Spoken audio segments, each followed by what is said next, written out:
which has, I think, about 9 stories from Chandan, and I translated it. It was published earlier in 2024 by HarperCollins India. And it has been a singularly fantastic experience. I mean, we did get a quote from Gitanjali Shri.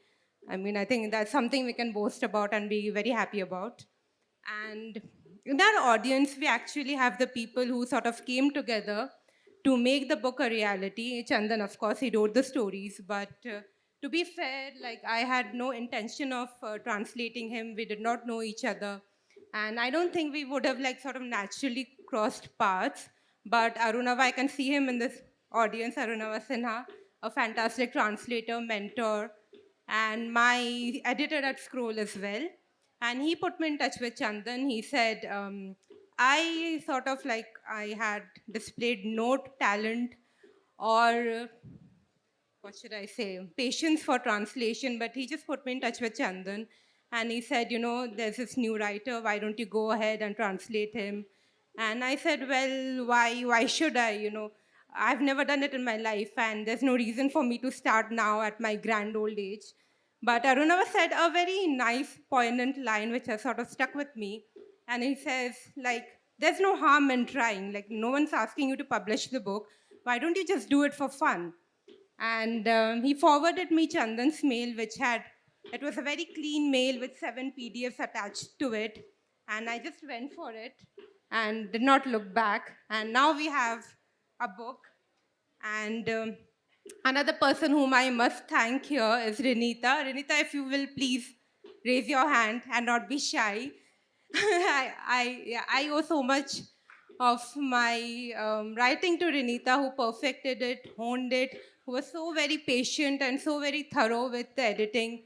And I keep telling her, I'll never tire of it. And I keep telling her I really needed someone to hold my hand because it's a complicated text. It's a difficult text, and Hindi is not my first language, and not even Renita's, in fact. But she was so very patient with a complete newcomer, beginner, and we had so many long phone calls, emails, WhatsApp, and she was really fabulous. So if we could have like a small round of applause for both Arunava and Renita, I think that would be a good start to the session.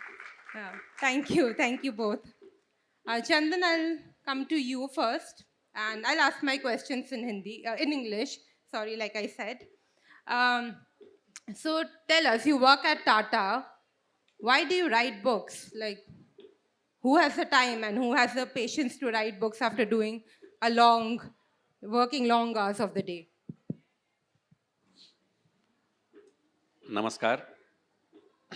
और शुरुआती बातें जितनी शायरी ने कही अनुवाद को लेकर और रिनिता को लेकर, अरुणावा जी को लेकर, इट इज ओके, वो सब मेरी बात मानी जाए, वो सारे भाव मेरे मन में हैं। जैसा आपने जॉब के बारे में पूछा, तो जॉब तो बहुत बाद की चीज़ है, बहुत बाद में नौकरी लगती है। उससे बहुत पहले मैंने लिखना शुरू कर दिया था। घर में दीदी बहनें थीं, तो उन लोगों को स्वेटर वगैरह बुनने का जो महीना होता था, अक्टूबर, उस समय जो मैगजीन्स आती थी, तो उसमें से मैं कहानियाँ पढ़ता था और उनकी पैरोडी लिखता था बचपन में, मतलब एट द एज ऑफ 9 और 10 ईयर्स। तो वहाँ से स्टार्ट किया, और जब मैं अपने बीए में था, ग्रेजुएशन में, तो फर्स्ट स्टोरी मेरी पब्लिश हुई। अब मैं वो पर्सनल गौरवगान में नहीं जाऊंगा। कहने का मतलब है कि नौकरी बहुत बाद की चीज़ है और राइटिंग बहुत पहले से मैंने शुरू किया। This is one thing. Second thing, धीरे धीरे लगने लगा है मुझे कि लिखने के अलावा मुझे और कुछ आता भी नहीं। वो मीर का एक शेर है कि ये न जाना कि ये, मतलब कुछ नहीं जानते हैं, सो भी एक उम्र में हुआ मालूम। सो इन माई 40s आई एम लर्निंग कि मुझे और कुछ नहीं आता है सिवाय राइटिंग के। जो मैं कर पाता हूँ, यहाँ तक कि दफ्तरी काम धाम भी मैं जितने अच्छे से लिख के बता पाता हूँ, बोल के नहीं बता पाता। तो लिखना मेरा फोर्टे एक तरह से आप कह सकती हैं। तो वो चलता रहा। जो टाइमिंग की बात आपने की, तो मेरा ट्रैवल जॉब है, उसमें मुझे अकेले रहने का समय बहुत मिलता है, बहुत ज़्यादा। कई बार गूगल वो मेल करता है हम लोगों को कि आपने इस साल 1.25 लाख किलोमीटर ट्रैवल किया है, एंड दैट टू वो समय होता है जब मेरा फ़ोन ऑन रहता होगा। जब मेरा फ़ोन ऑफ रहता है, उसका ट्रैवलिंग काउंट नहीं होता उसमें। तो इतना समय जब आप इन एयर, ऑन रोड बिताते हैं, तो आपके पास सिवाय थॉट्स के कुछ और चीज़ें कमी रहती हैं। फिर एक डिसिप्लिन डिसिप्लिन की बात है। एक कायदा अपने साथ अपने को थोड़ा-सा टाइट रखने का होता है, और फिर वहाँ से समय मिलता है मुझे लिखने का। मैं लिखने की जहाँ तक बात है, प्रोसेस में बताऊँ कि सुबह जल्दी उठता हूँ मैं, एज़ अर्ली एज़ 3 और 3:30। मेरा ऑफ़िस भी वैसा है, 6:45 पे मुझे 6:50 पे कैब लेना होता है, बैंगलोर में। तो इस लिहाज से मुझे सुबह का समय अच्छा मिलता है अपने लिखने के लिए। इस तरीके से लिख पाता हूँ। I think sufficient. Yes, and I think that's a good introduction to Chandan as a writer who wakes up at 3:30 to write. I think there's a lot to learn from there, but maybe on a different day. So we'll start with the stories that you picked for me to translate for any translator to translate. तो आपने ये selection किस basis पे किया होगा कि these are my stories and this should be done in English? हुँ। ये समय के साथ हुआ। एक एक फ़ाइल मैंने बनाई अपनी कहानियों की, जो मुझे भी ठीक लगती होंगी। कई बार क्या होता है कि लिखने के बाद जब आप पढ़ते हैं कुछ सालों के बाद या कुछ महीनों के बाद, तो कुछ कहानियों में या कुछ हिस्सों में लगता है कि इसे क्यों लिखा? और कई बार वो एक बहुत पॉपुलर फीलिंग आजकल हो गई है, वॉव फीलिंग, वो भी आता है कि अच्छा ये मैंने लिखा है। तो वो जो अच्छा ये मैंने लिखा है टाइप की फीलिंग जिस कहानी में आई होगी eight that point in time, जब मैं आपको या अरुणावा सर को फाइल भेज रहा था, तो उसके हिसाब से मैंने सेलेक्ट किया। हो सकता है अगर आज मैं चुनता, तो it may change, it may not, it will change. तो ये उस समय की बात है। आई थिंक 3 और 4 years back it it happened. Mainly उसमें जो मेरे मन में बात थी कि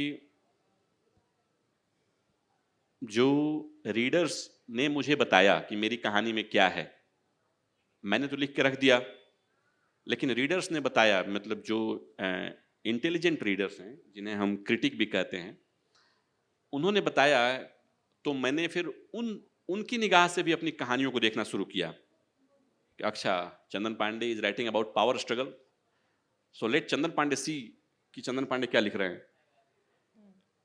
वो जो एक थीम मुझे नजर आई, जो अब पावर स्ट्रगल जो सोसाइटी में हमारे हर रिलेशनशिप में हो, चाहे फैमिली के भीतर हो चाहे फैमिली के बाहर हो, वो जो एक थीम थी उसे मैंने सेलेक्ट किया और फिर उसे भेजा। This was on the first thought for the selection of the. Okay. So now if we were to go into the stories, there are 3, 6, 7. No, before we go into stories, अभी मैं आपसे जानना चाहूँगा, एक वीडियो इंटरव्यू हो रहा था, तो उसमें शायरी जी ने एक बड़ा अच्छा कन्फेशन किया कि अगर मुझे मौका मिलता, चॉइस होता, तो मैं ये ट्रांसलेशन नहीं करती, not in the same language but the meaning was same. So can you just explain on that, what was that? So my thought, which I've been quite honest about, is it wouldn't have been my first book. But I also feel that there was a lot of beginner's luck involved because till now I had read translations. I did not know what went into actually putting in the work, right? So I read translations and I knew it was a lot of hard work, but I thought like how difficult could it be anyway? And at that point, I was more proficient in Hindi than I was in Bangla. And I just went for it. I did not, मतलब ना आगे का सोचना ना पीछे का सोचना. I just like I had the stories and there was no one hovering over me. I think even at that point you did not know that I was working on them, right? No, you did not. So I had literally no one looking at me, and I was just in my room on my computer and doing my thing. And I think like that sort of solitude really worked for me, and like not having anyone asking me, what's the progress? Where are you at? What are you doing? So I had no idea like how difficult it could be. But now that I've done a few books, like I've worked on a few manuscripts, and I just think like had I come to your work at a later stage in my career or even at now, I would have been very hesitant to pick it up because the Hindi, which we will talk about, the Hindi that you write about is not the one I'm familiar with. In fact, a lot of us who live in cities, who have grown up in cities, wouldn't recognize that Hindi, right? I do think so. So I think, I think it really helped. Like no one, just people just leaving me. Like I think after I sent it to my first reader to read the stories after I had done like 5 or 6 stories, right? And yeah, I think when you don't know like how bad something can be, you just like go into it, right? Not like not bad as in I'm not talking about your work, but like how difficult if something can be. And now I know, like, translation can be a very difficult job. Now I'll be a little careful. I might pick more comfortable, more easier projects. Yeah. Okay. So now we can go ahead with the stories. Yes. But yeah, I hope to work with Chandan on another one of his new novels. And I think I translated about 500 or 1,000 words for some grant that I've applied to. And I'm like, oh goodness, I'm going into this one more time. And I know how difficult it is going to be because now that I know like what kind of writing he is doing and how honest I have to be to him. But yeah, I hope it will be another fruitful project, and maybe I'll be able to do some justice to it. And yeah, so we'll go into a story sort of right away. And the one that I would like to start with is The Junction, jo Hindi mein, which is just Junction.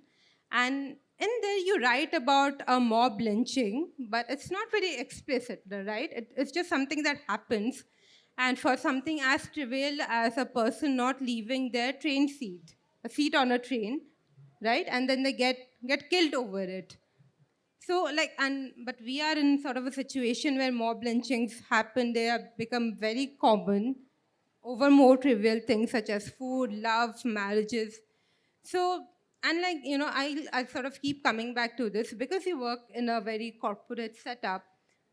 So, what was your idea about taking up this issue and knowing fully well that it might get you into trouble with either your publishers or at your day job? I think अगर इसके हम chronology को ध्यान दें तो ये story मैंने लिखी थी 2007 में 2007 में.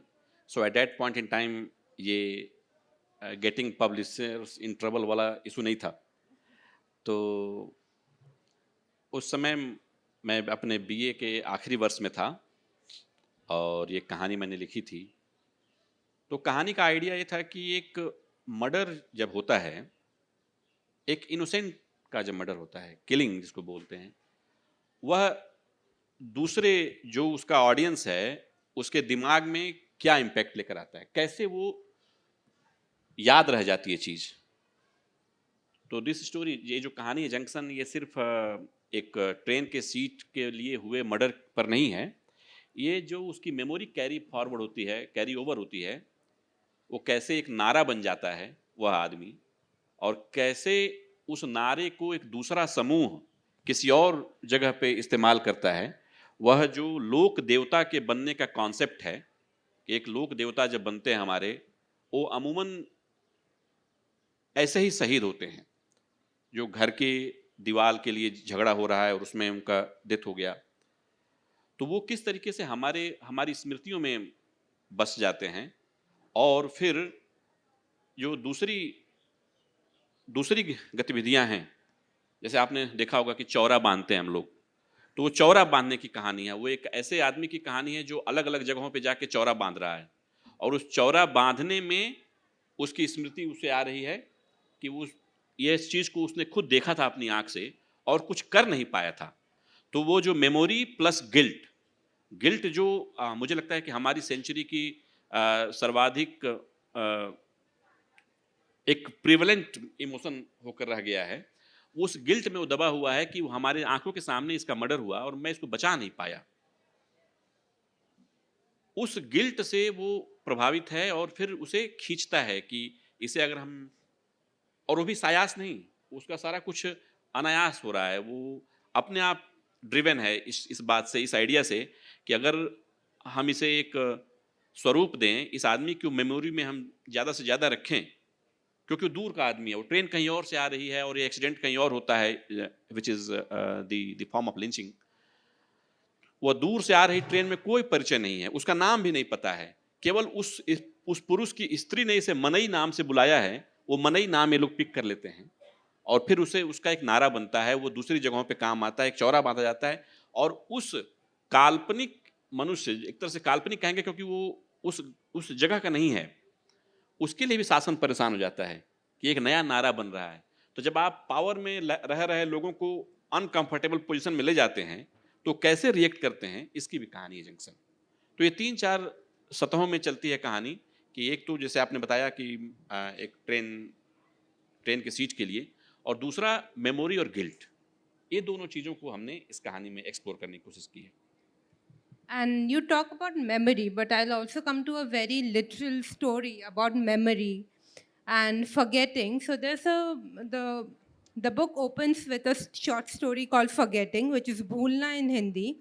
And in that story, it's a very poor family of 4. There's a mother and a father, and there's a daughter there are daughter and 2 sons. So a family of 5, and they end up forgetting one of the sons that live with them.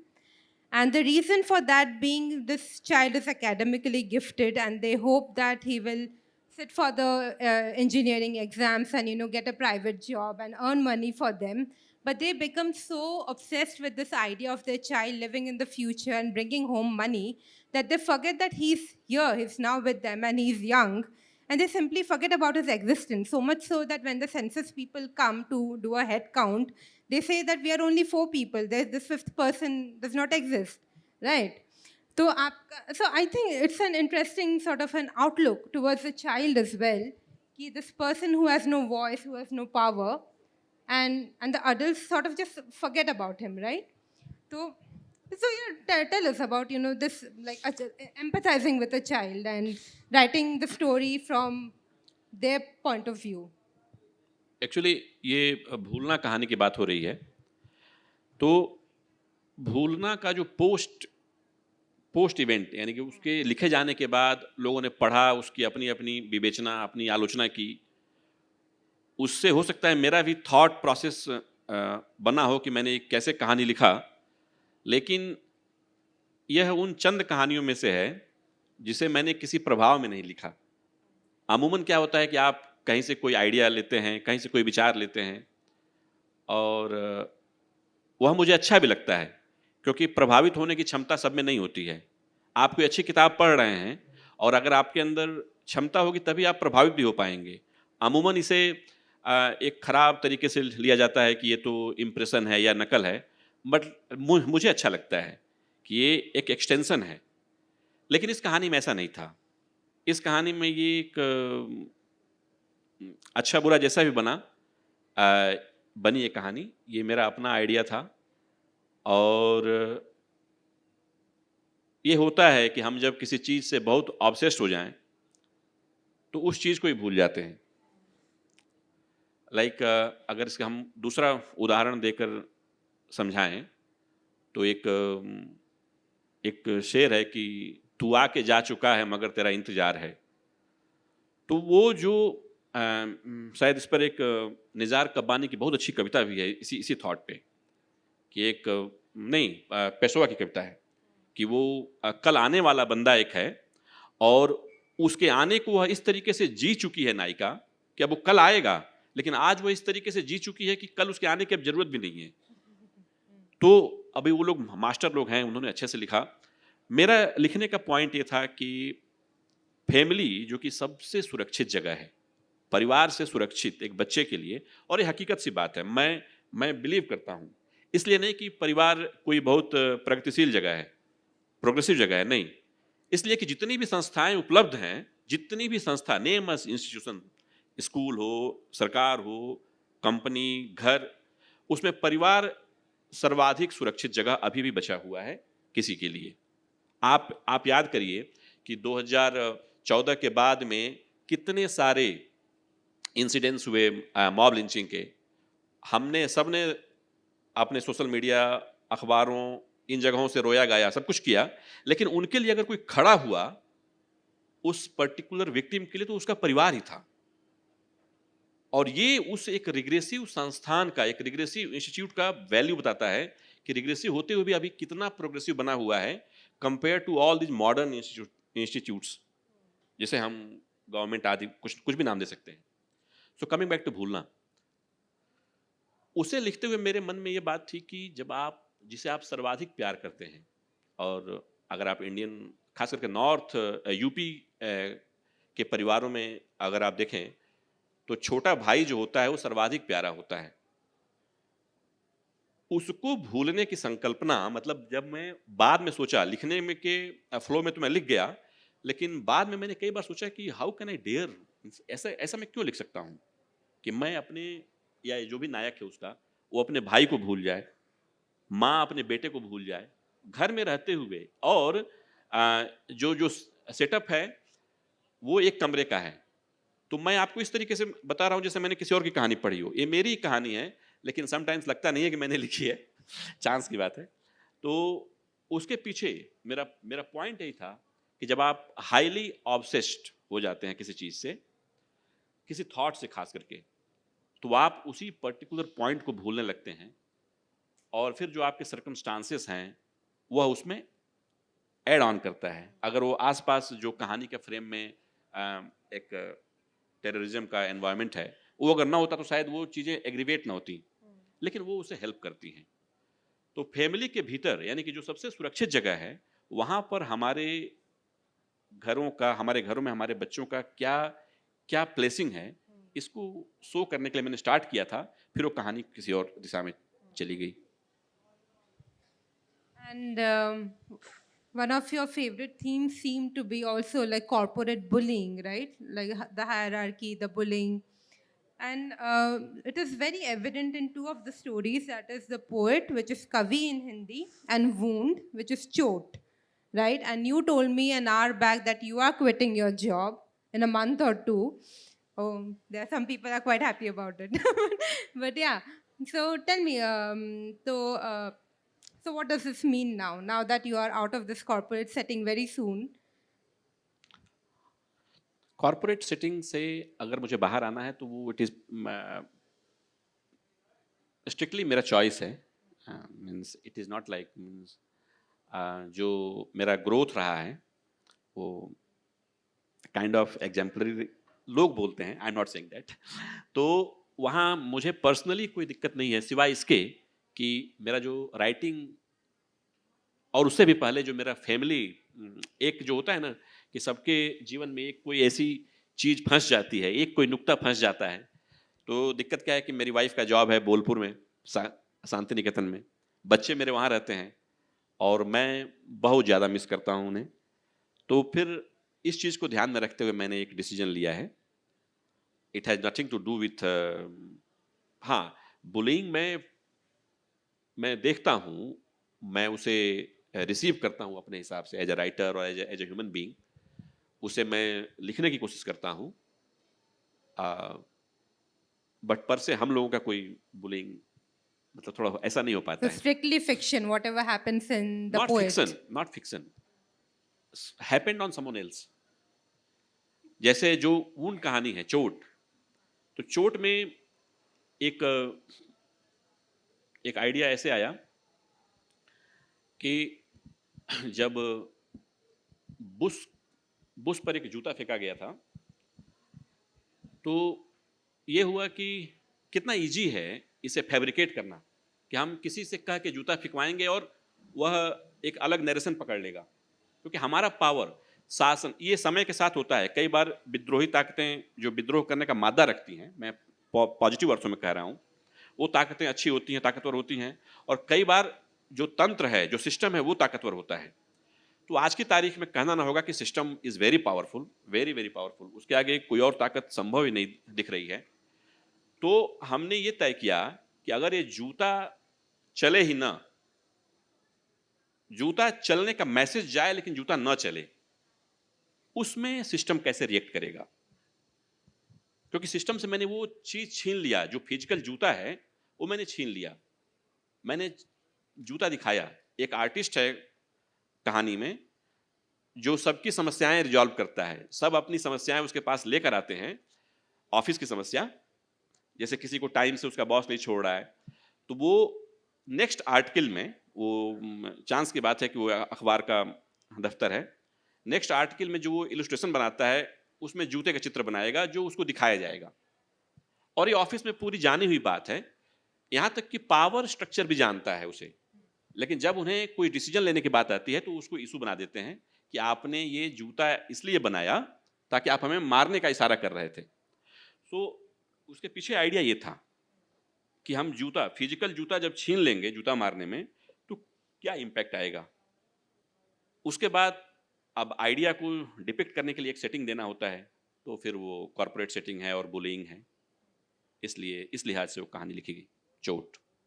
So I remember when I had sent off my manuscript to Harper, and there were 7 stories initially.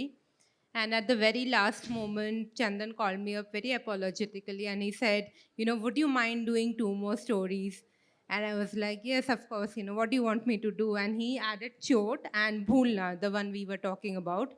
And they're quite lengthy stories. So I want to ask, like, why did you think of making these last minute additions? And, we had to, we had to get other people involved in trying to just, let us do some more.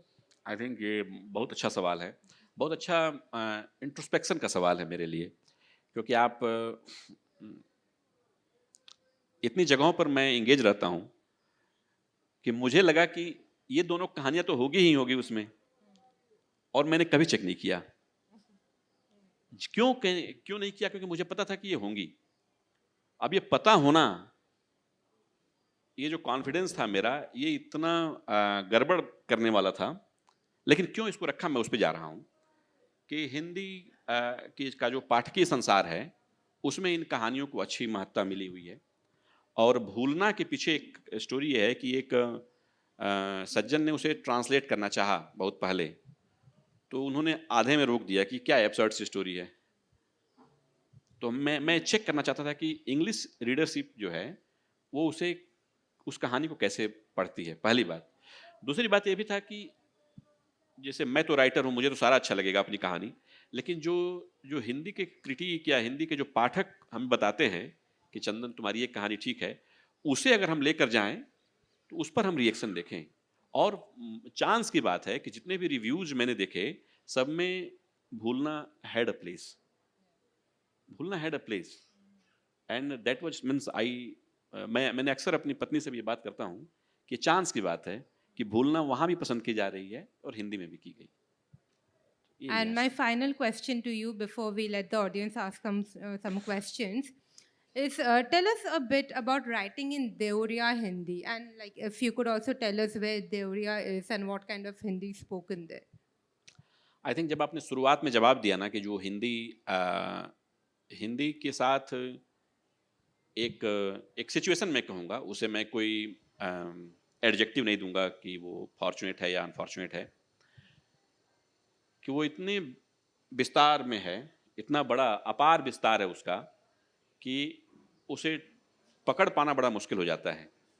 जैसे अभी अमिताभ घोष आए थे शांति निकेतन, तो रेणु की बात कर रहे थे, and I was surprised to be honest. तो अब रेणु की हिंदी को पकड़ना, कई बार हिंदी में ही जो अभिजात क्लास है, एलिट क्लास है, वो थोड़ा सा उसे अजीब निगाहों से देखता है। लेकिन मतलब रेणु जैसा राइटर होना नियर टू द इम्पॉसिबल, इतना अच्छा राइटर है वो। तो मेरा गांव देवरिया ज़िले में है, और वो ऐसी भोजपुरी वहाँ बोली जाती है जहाँ पे भोजपुरी का जो लास्य है, जो जो उसका सॉफ्टनेस है, वो नहीं है। वहाँ हम लोग बड़े भाइयों को भी तुम बोलते हैं, ते बोलते हैं। ते मीन्स दीदी, दी वो जो पहले आप फिर तू का उन्मा हो गए जो गजल है, इतना ज़्यादा खुल जाना कि बड़े भाइयों को भी आप रे की भाषा में बात करते हैं। तो कहने का आशा है कि वो लैंग्वेज जो मेरा मेरा अपना बर्थ प्लेस है, मेरी जन्मभूमि है, वो लैंग्वेज आता है ये जब मैं वहाँ के बारे में लिखता हूँ, तो खास करके जंक्शन में वो लैंग्वेज बहुत बहुत बार आया। तो इस लिहाज से उस कहानी को लिखना या उस भाषा को लिखना, रेखा चित्र में धोखे की भूमिका एक मेरी और कहानी है जो इसमें नहीं है, उसमें भी वो लैंग्वेज का इम्पैक्ट आपको दिखेगा। और उसमें दूसरी बात ये है कि जो लिखने का मेरा पूरा जो ट्रेनिंग है, बाहरी ट्रेनिंग अदर देन किताबों के, वो मेरी माँ की तरफ से हुआ है।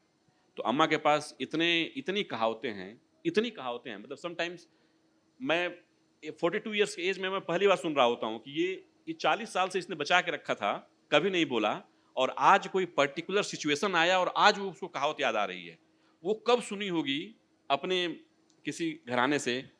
मेरे नाना एक पोएट थे, तो वहाँ से वो उसने लिया होगा। प्लस मेरी अम्मा का एक और बात मैं बताना चाहूँगा आप लोगों को, उसका कहानी कहने का तरीका बड़ा अच्छा है। वो कोई एक बात स्टार्ट करेगी, फिर वाई पे जंप करेगी, फिर वाई से जेड पे जाएगी, फिर जेड से ए पे जाएगी, करते करते after half an hour x पे आएगी। तो ये हमें बहुत ट्रिवियल लगता था ऑनेस्टली स्पीकिंग। लेकिन फिर मैंने एक नॉवेल पढ़ा आइमरे कर्टिस का, कादिस फॉर एन अनबॉर्न चाइल्ड। इतना बड़ा राइटर, मतलब अगर लास्ट सेंचुरी में कोई 2 नॉवलिस्ट हुए हैं तो एक आइमरे कर्टिस और दूसरा मिलान कुंदेरा।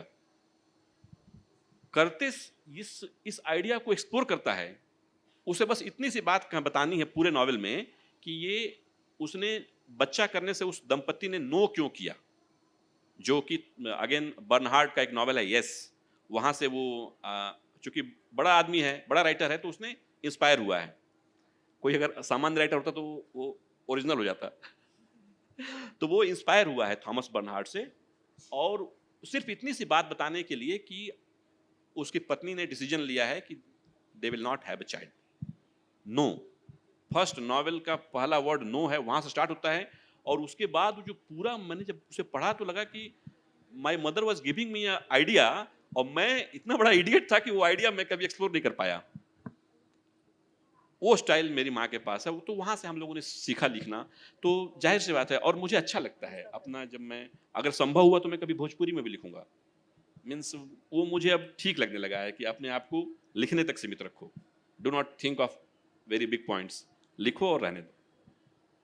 So this thing that you say your mother would go from X to Y to Z, then back to A, back to X, whatever.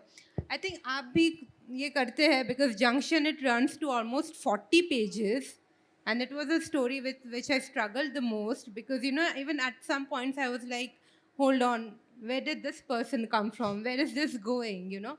So do you think like apart from these writers that you have read, your mother's oral storytelling style also had a significant impact on you as a writer, like who's writing the written word? Because your mother is telling you stories and you're writing them. हाँ, लेकिन ये भी बात भी मुझे बहुत बाद में मालूम चला कि मैंने अपनी माँ से सीखा है। मतलब एक इल्हाम के तौर पर, वो जो सब कॉन्शियस में है वो तो पहले से चलता रहा। और जो जंक्शन की बात है, काश मुझे ये आइडिया रहा होता कि जो आप बता रही हो, अगर ऐसा मैंने सायास किया होता, अगर अगर कोशिश करके किया होता, तो हो सकता है कि वो एक नॉवेल में टर्न आउट होता। जो कि मेरे कई दोस्तों ने बाद में बोला भी कि जंक्शन वाज जो लैंडस्केप फॉर नॉवेल। या तो कहाँ थे हम लोग? जंक्शन पे नहीं थे हम लोग, मम्मी पे बात कर रहे थे, अम्मा पे। तो जाहिर सी बात है कि इन लोगों के पास जो टेक्निक है वो धीरे धीरे अब मैं सायास सोचता हूँ, जो कि अगेन एक बुरी बात है। जो अनायास होता है वो ज़्यादा अच्छा लगता है, लेकिन मैं सोचता हूँ कि मैं इन चीज़ों को कैसे लेकर आऊँ अपने राइटिंग प्रोसेस में। खास करके जो मेरी माँ कहती है या मेरी बुआ लोग। अब मेरा लालन पोषण जो हुआ वो 8 लोगों के बीच में हुआ, और सब महिलाएं थी, क्योंकि पापा और चाचा लोग सब जॉब में बाहर थे। मेरा छोटा भाई था, उसे शरारत के कारण, मतलब गांव भर की जो मुश्किलें होती हैं, उसको हॉस्टल में डाल दिया गया। तो मैं 8 स्त्रियों के बीच अकेला बड़ा हुआ। तो सारा कुछ जितना भी टेक्निक था, वो कहानी कहते हुए मेरी बुआ रोने लगती थी। अब मैं सोचता हूँ कि उस कहानी में ऐसा क्या रहा होगा, मुझे अभी भी समझ में नहीं आता था। कि वो मुझे सुना रही है बिस्तर पे, मैं बुआ के पास अपनी सोता था, और वो रोने लगती थी कहानी कहते हुए, और सीरियसली रोती थी, देर तक रोती थी। तो क्यों रोती होगी?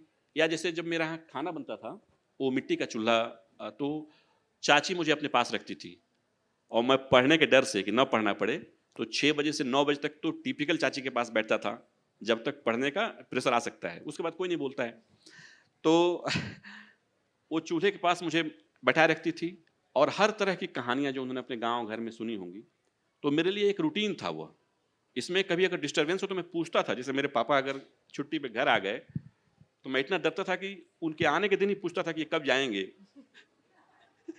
तो इस तरीके से हम लोग का शेप लिया है कहानी का लिखना, और इसमें ज़ाहिर-सी बात है कि सिर्फ़ ओरल नहीं है, जो हमने माँ से सीखा है और अपने घर परिवार में सीखा है, उसे हम चाहते हैं कि अपने लैंग्वेज में भोजपुरी का और करीब ले जाते हुए उसे डिपिक्ट करें।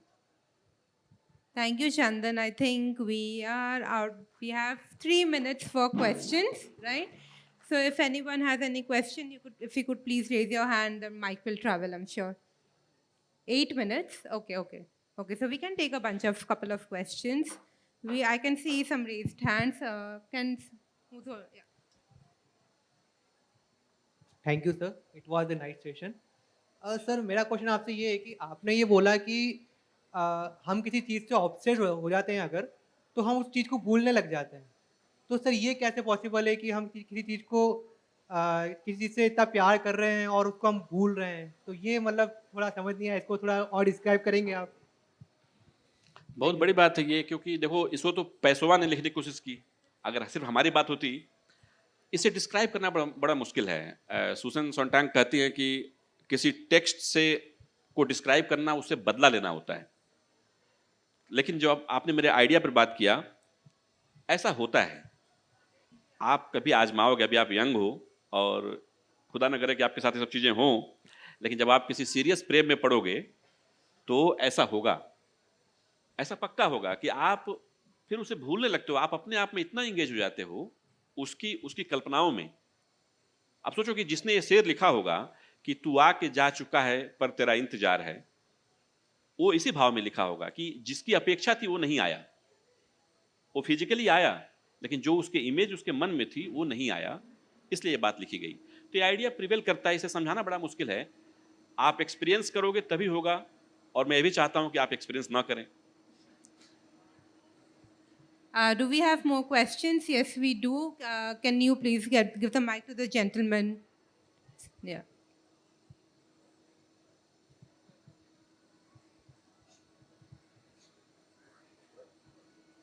मेरा प्रश्न आपकी टेक्निक और मेथड के बारे में है।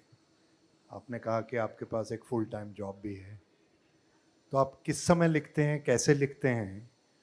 और जब आप लिख रहे हैं, क्योंकि बीच में पारिवारिक काम भी हैं, सामाजिक काम भी हैं, प्रोफेशन भी है, तो वो लिखने में वो थ्रेड कैसे चलता है? क्योंकि ज़्यादातर राइटर सिर्फ राइटिंग करते हैं और उनके दिमाग में, दिल में जो चीज़ है वो उसको मेंटेन करके उस थ्रेड को कंटिन्यू करते हैं। आप बहुत मुश्किल कामों को बैलेंस कर रहे हैं, तो आप कैसे, आपका मेथोडोलॉजी क्या है और टेक्निक क्या है?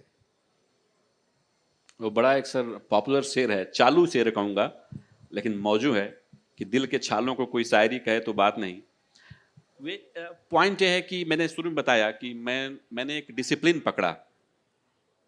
डिसिप्लिन में रहना जो बचपन में नहीं हो पाया, उसका एक गिल्ट कैरी किया, और हमने बड़े होते में एक डिसिप्लिन पकड़ लिया।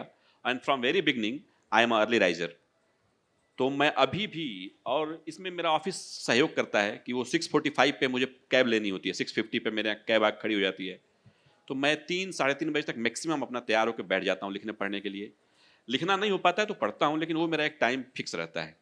दूसरा मैंने बताया था कि ट्रैवल मैं बहुत करता हूँ, तो वो उस समय मुझे अपने अकेलेपन में एक, लिखना तो नहीं हो पाता उसमें, लेकिन पढ़ना और खास करके थॉट्स को गैदर करना, जो कि सबसे इंपॉर्टेंट है लिखने में, वो हो पाता है।